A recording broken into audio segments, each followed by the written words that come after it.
अस्सलाम स्टूडेंट्स, इस वीक का हमारा लास्ट लेक्चर है जिसमें हमने डिफरेंट फाइनेंशियल स्टेटमेंट्स के बारे में पढ़ना है।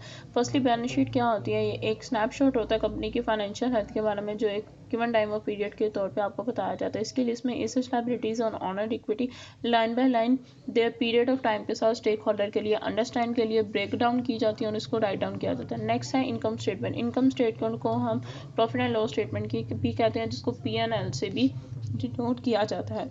इसमें जो ओवरव्यू है वो सारे का सारा इनकम एंड एक्सपेंसेस के अकॉर्डिंग होता है, जो during time of set period होती है। टिपिकली प्रेजेंटेड एनुअली और क्वार्टरली इसको किया जाता है। और जो इनकम स्टेटमेंट होती है वो अलाउ करती है बिजनेस को कि वो खुद को कंपेयर कर सके अपनी प्रीवियस ईयर की या ओवर टाइम इनकम और एक्सपेंसेस के साथ। And third one is cash flow, और ये detailed inflow and outflow of cash होती है जो कि स्पेसिफिक पीरियड के लिए होती है। Broken into operating activities, investing activities and financing activities. 3 activities में इसको ब्रेक डाउन किया जाता है। द कैश फ्लो स्टेटमेंट जो ये है कि वो डिमॉन्स्ट्रेट की जाती है बिजनेस एबिलिटीज़ के साथ। नेक्स्ट अगर हम देखें तो इसके इम्पैक्ट क्या होते हैं। सबसे पहले इसको फाइनेंशियल स्टेटमेंट्स को हम कैसे यूज़ करते हैं। ये मेजरिंग इम्पैक्ट के लिए यूज़ होती है। जो बीइंग एन मैनेजर अगर हम देखें तो हमारे लिए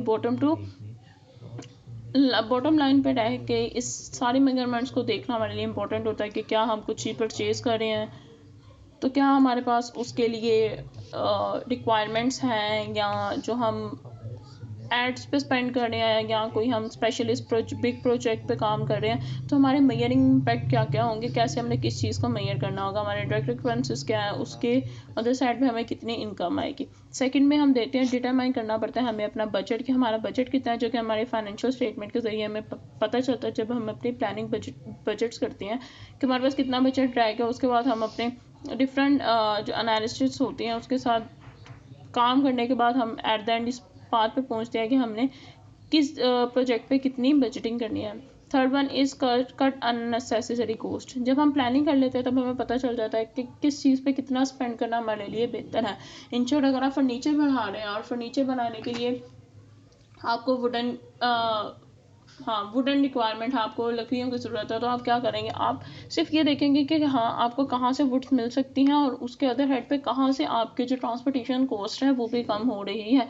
एक वो एरिया है जो आपके इंडस्ट्री के पास ही है और आपको वहाँ से वुड्स मिल रही हैं, तो वहाँ पे ट्रांसपोर्टेशन कॉस्ट कम है। एक वो ट्रांसपोर्टेशन कॉस्ट आपको पड़ेगी जो आपको दूसरी सिटी से जाके अपने लिए फर्नीचर के लिए आपको वुड्स रिक्वायर्ड है। सो इन दोनों हैंड में अगर हम चूज़ करना चाहें तो हम वो करेंगे जहाँ पे हमारी ट्रांसपोर्टेशन कॉस्ट कम है, इन शॉर्ट जो हमारे नियर अबाउट है। सो हम इस तरह प्लानिंग करने के बाद कट कर देते हैं जितनी भी अननेसेसरी कॉस्ट होती है, जो कि मंथली ये किया जाता है। उसके बाद हम करते हैं टेक बिग पिक्चर, यानी से keeping the broader health of your organisation. हमारे माइंड में सिर्फ ये होता है कि जो मैनेजिंग टीम है वो इस तरह काम करे कि एक जो हमारी गुडविल है वो मेंटेन रहे।